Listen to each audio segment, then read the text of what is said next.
appreciate the commitment of Chief Lynn Malerba and Administrator Guzman to this critical work.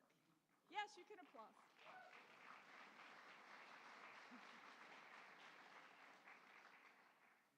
Already, this year's summit has highlighted the importance of collaboration in our shared quest for progress.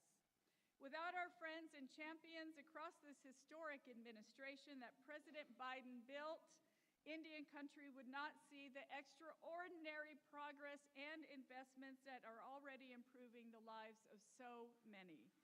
You and I know firsthand that Native people have not always had friends in the White House.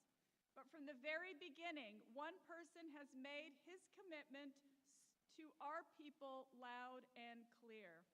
As I mentioned this morning, thanks to the determination of President Biden, Interior alone has invested more than $45 billion into Indian country through the American Rescue Plan, the Bipartisan Infrastructure Law, and the Inflation Reduction Act. This bears repeating. Thank you. This bears repeating. That's more than 15 years' worth of the BIA's annual budget in less than 2 years.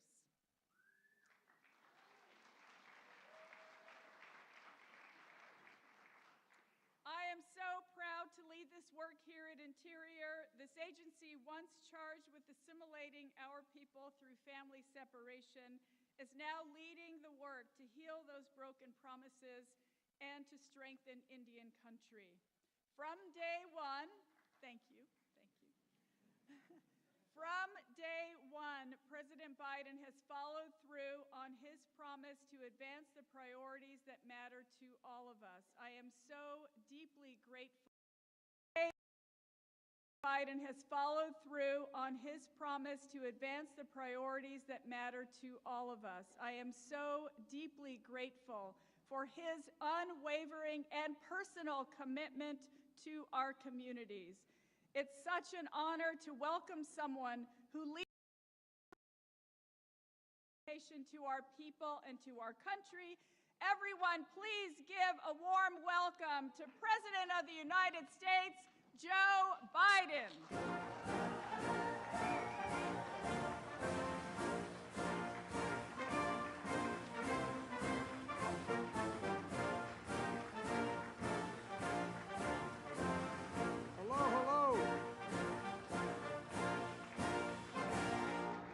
Thank you. Thank you, thank you, thank you. Please, take a seat if you have one. I say that because one day I said, take a seat, and everybody said, he doesn't even understand there's no chairs out here. Well, Deb, thank you, Madam Secretary, for that introduction. 35 generations of ancestors in New Mexico and the first Native American Cabinet Secretary in American history. Deb, I want to thank you for your leadership and the Interior Department and stewardship of nation-to-nation relationships that I say to my fellow leaders out there. And I mean that sincerely. To all the tribal leaders, thank you. Thank you, thank you, thank you. Thank you for being here and for your partnership.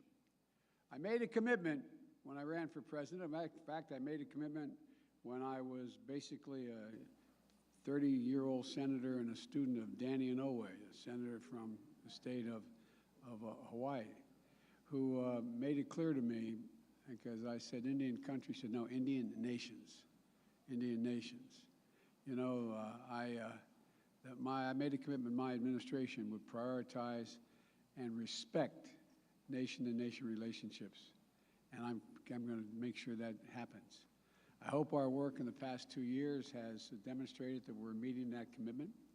And that's why I relaunched this convening and elevated event into a White House Tribal Nations Summit. Because after the previous administration failed to convene any events, anything on this scale. On my watch, we're ushering in a new era and advancing a way for the federal government to work with tribal nations. And it starts by appointing Native Americans to lead the front lines of my administration. You know, starting with Secretary Holland, We've followed dozens of Senate-confirmed Native American officials, over 60 Native American appointees all across my administration, including in the federal courts. I've restored the White House Council on Native American Affairs to improve interagency coordination and decision-making. Together, I emphasize the word together. Together, my entire administration is advancing the economic agenda and making historic investments in Indian country, and I might add that are long overdue. Facing a pandemic and economic crisis that disproportionately impacted tribal nations, I invested more than $32 billion in the American Rescue Plan, the largest one-time ever direct investment in Indian country in American history. During the pandemic, Native Americans were contracting the virus three times the rate of other groups, and losing their lives at twice the rate of other groups. But together, we used that funding to help tribal communities go from one of the most harmed groups by COVID to one of the most vaccinated communities in the entire country.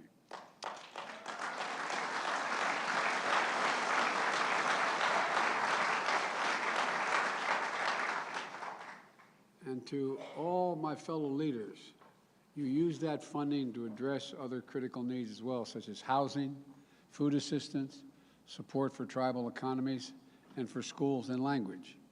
In fact, last year, Jill, my wife, traveled with Deb to the Cherokee Immersion School in Oklahoma. The Cherokee Nation used part of this funding to start building a second school and revitalize the use of the Cherokee language. By the way, she spent a lot of time on other reservations, other nations as well. I'm worried she's not going to come home one of these days when she goes. You think I'm joking, I'm telling you. If I hear more about the Navajos than I hear about me. You all think I'm kidding, don't you? Anyway, learning native language leads to better outcomes in school, builds confidence in students, and passes down old traditions to new generations. It matters, but it didn't stop there. Together, we're continuing to make a difference. I also made the largest single investment in our nation's infrastructure since President Eisenhower's National Highway Program, the biggest investment in Indian country infrastructure ever in history. More than $13 billion in rebuilding infrastructure in Indian country. And to state the obvious, is long overdue.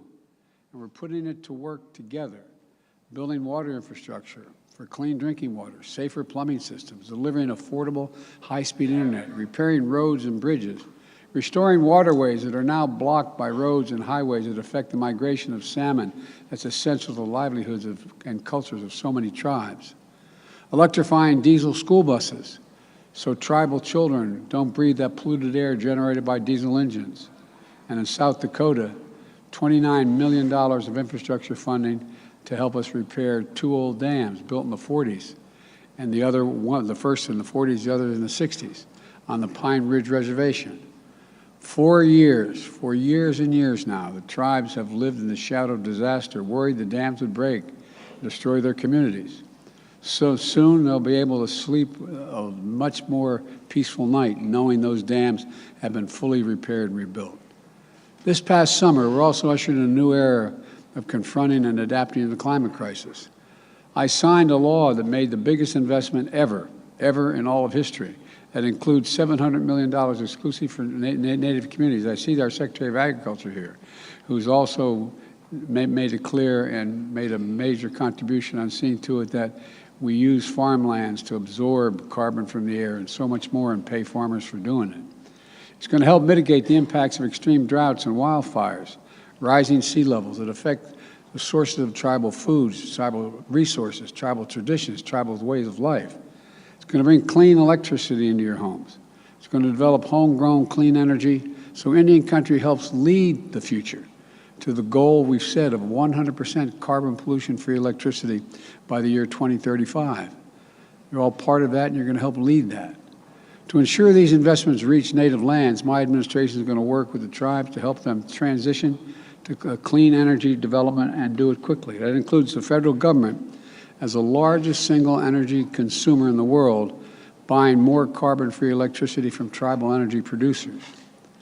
We're also going to launch a new electric vehicle initiative for tribal nations to ensure that our nationwide electric vehicle network includes Native communities. And, as all of you know, there are tribal communities at risk of being washed away by superstorms, rising sea levels, and wildfires raging. I've flown over literally several thousand acres of the storms and the fires that have been, and the West in particular, and also down in the Southwest. And it's devastating.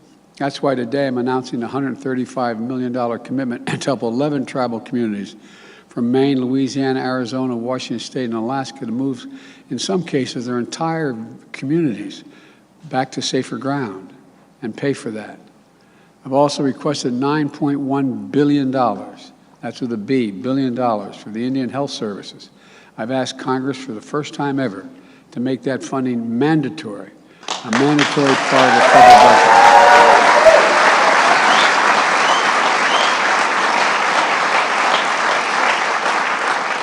That means the funding will always be there, and it insulates Indian Health Services from budget uncertainties to make it harder to deliver the care Indian country needs and deserves. Thank you. We got to get it done. I need your help in getting it done. And here's another thing that's very important to me.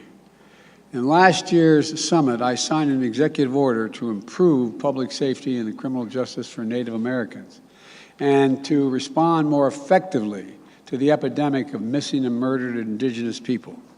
Since then, the United States Department of Justice and Interior have created a lead new federal agency enforcement strategy that takes the special circumstances of these crimes into account. This is a priority to me and to the Justice Department. And so it's using the Violence Against Women Act, which I wrote myself 30 years ago, as my sister would kid and say, with my own paw.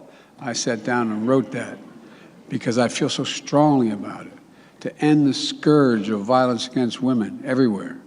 This year, I was proud to sign a reauthorization of this law that includes historic provisions that strengthen tribal sovereignty and safety. And today,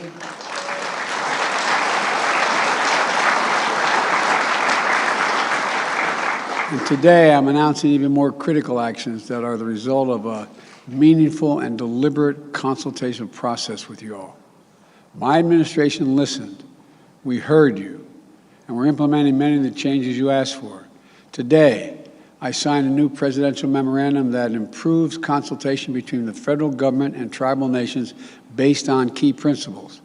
Consultation has to be a two-way, nation-to-nation exchange of information.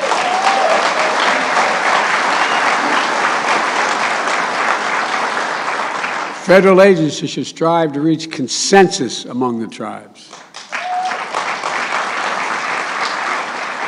And there should be adequate time for ample communication. Federal agencies should prepare a public record for what's transpired during those consultations, and tribal nations should know how their contributions influence the decision-making.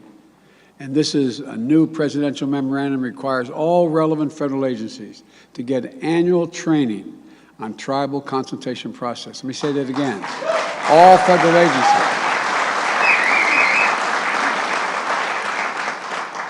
And so, folks, it's a whole changed approach. My administration also continues using all the available authorities, including the Antiquities Act, to protect sacred tribal lands. Deb was with me.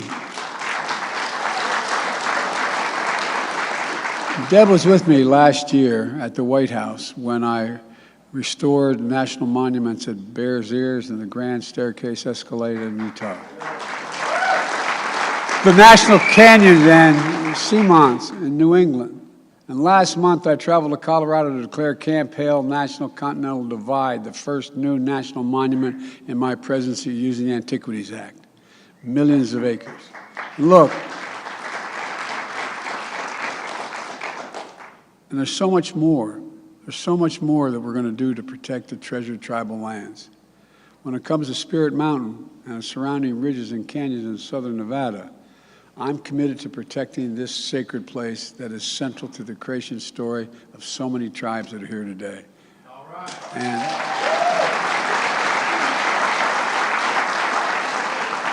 And I'm grateful to so many of you who have led the fight to protect it.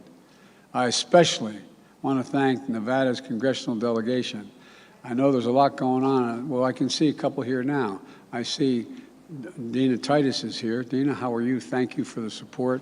Is Catherine here? Cortez Masto? She and Senator Rosen. They both are. There's a little action going on in the United States Senate to try to prevent a rail strike. Is Representative Lee and Horsford here? Well, you got the best of the group here, Dana. She's an old friend and a strong supporter. And I look forward to being able to visit Spirit Mountain and experience it with you as soon as I can. And folks, look, I also want to thank Raul, Chairman of the House Natural Resources, and for his leadership across the board on all the efforts I've talked about here today. I'm also announcing that Deb, as Secretary of Interior, will continue to work with the Secretary of Agriculture, as I said, is here, to co-stewardship the federal lands, because that's what it is.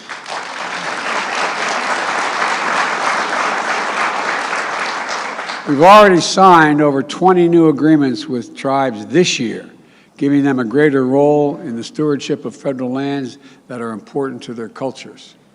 And it's not stopping there.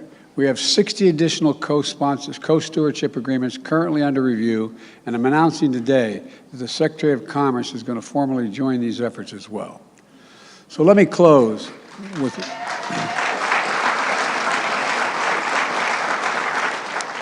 with a word my dad used all the time: respect.